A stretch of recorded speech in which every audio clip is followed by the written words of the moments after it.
Oi, gente.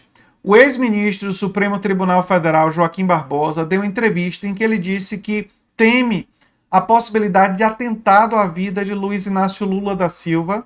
Né? A vida de Lula poderia sofrer um atentado nessa eleição. Ele também fala sobre a possibilidade de atentado contra Moro, né? E eu acrescentaria a possibilidade de atentado contra qualquer candidato anti-bolsonarista, né? E ele se refere aos bolsonaristas como a turma do outro lado é sanguinária. Essa fala do Joaquim Barbosa eu acho que é interessante para levar a gente à reflexão sobre o neofascismo, sobre a liberação de armas e sobre talvez o que poderia ser feito para tentar se evitar esse tipo de atentado, que é claro, como todo mundo que acompanha meu canal sabe, eu sou contra qualquer tipo de violência.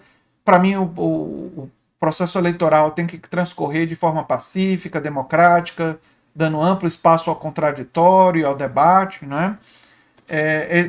Eu sou um democrata radical, o pessoal que me acompanha aqui no canal sabe disso. E por falar em combater o fascismo e defesa da democracia, o curso que eu estou oferecendo, que vai começar em março, mas que as inscrições já estão abertas e cujo link está no comentário fixado, é sobre o George Orwell. George Orwell, que lutou contra o fascismo, foi na Guerra Civil Espanhola lutar contra os fascistas de Franco, e George Orwell que defendeu o que ele chamava de socialismo democrático.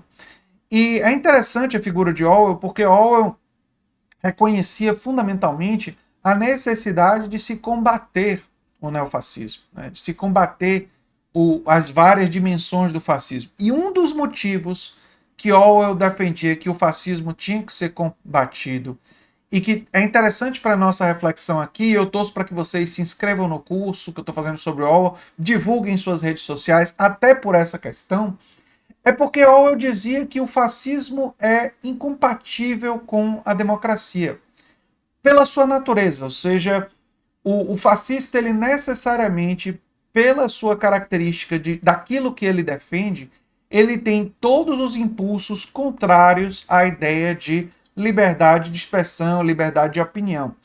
Inclusive, recentemente se retomaram um discurso do Goebbels para lembrar que o Goebbels disse, por exemplo, de que enquanto os social-democratas e os conservadores da Alemanha deram liberdade de expressão a eles, ao movimento deles, que era um movimento de característica fascista, eles não iriam fazer isso em relação aos seus adversários quando chegassem ao poder. Utilizariam a liberdade de expressão, mas não fariam o mesmo quando chegassem ao poder. E, aliás, foi o que o fascismo sempre fez quando chegou ao poder. Tentou limitar a liberdade de expressão, tentou intimidar, e pessoas fascistas, quando chegam ao poder em democracias, sempre demonstram simpatia por regimes autoritários. O Trump nos Estados Unidos chegou via eleição e demonstrou simpatia por regimes autoritários, e no caso do Bolsonaro, eu nem preciso falar, ele é uma dessas viúvas da ditadura militar que sempre fica defendendo a ditadura militar, dizendo que não foi ditadura, enfim. Ou seja, todo esse comportamento do Bolsonaro em relação à ditadura diz muito. O neofascismo, portanto, ele tem uma dimensão incompatível com a democracia e isso fomenta em grande medida a violência. Eu sei que os bolsonaristas vão, é claro, lembrar do atentado que o Bolsonaro sofreu. Só que esse atentado, todas as evidências apontam que foi uma pessoa agindo isoladamente, uma pessoa com problemas mentais. Essas são as evidências que nós temos. E se existe alguma suspeita de algo estranho naquele caso, é o fato daquela pessoa ter ido para o clube de tiro de familiares do Bolsonaro e tal. São coisas estranhas que talvez os bolsonaristas não queiram olhar muito de perto, né? Mas enfim, é fundamental perceber, portanto, que o neofascismo ele estimula esse clima de guerra, de conflito, como característica, e ele é fundamentalmente incompatível com a democracia.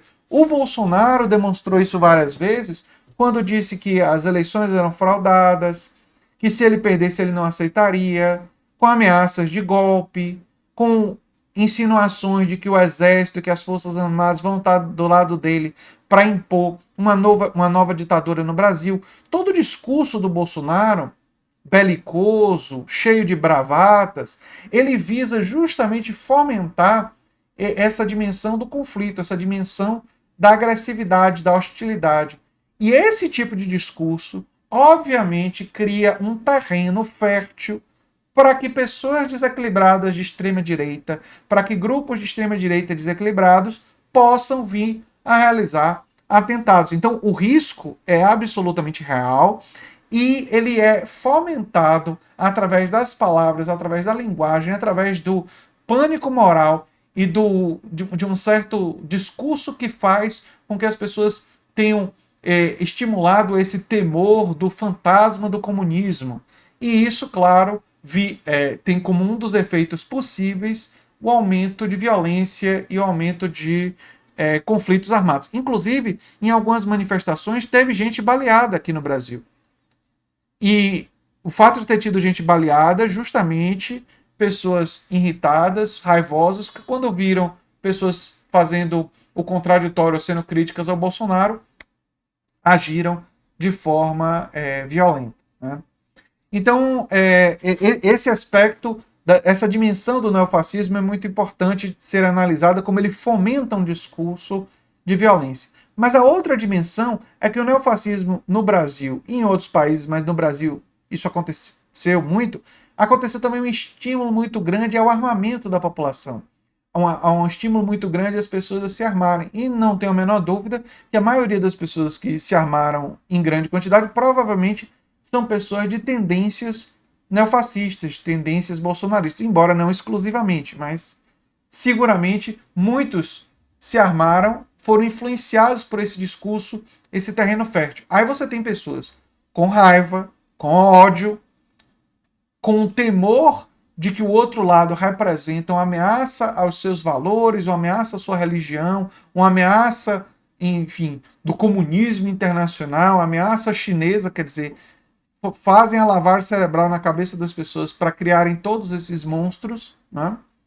E aí dão a ela, né, a possibilidade de se armar. Claro que isso daí é jogar gasolina em cima de um foguinho, né? Tem um fogo ali, tem um fogo. O que o bolsonarismo está fazendo é jogando gasolina ali, alimentando aquilo dali. A possibilidade daquilo crescer e daquilo se tornar mais perigoso. E o que é que se pode fazer diante disso? Olha, eu acredito que as campanhas dos deputados, a campanha de todos os políticos anti-bolsonaristas e dos políticos em geral, mas especialmente esses, tem que tomar todas as precauções.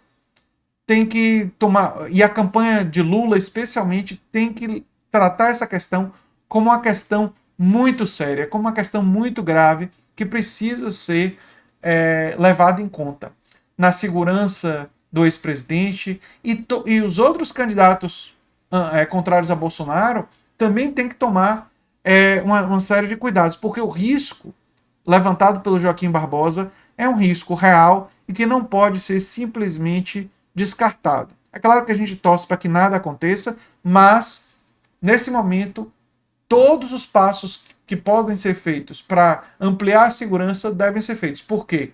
Em um terreno que você estimula uma ideologia de ódio, de agressividade, e existiu o estímulo para que as pessoas se armarem, ter esse temor não é uma coisa irrealista.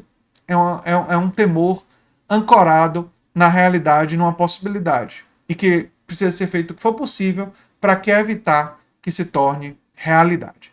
Né? Eu torço para que não aconteça e eu espero que não aconteça, mas é fundamental que a gente não facilite. Né? Era isso que eu tinha para falar sobre esse assunto, gente. Eu sou André Teixeira Jacobina, o canal é Nova Máquina do Tempo. E se você gosta do que a gente faz, se inscreve no canal, quem sabe até se inscreve no meu curso sobre George Orwell, uma pessoa que lutou contra o fascismo.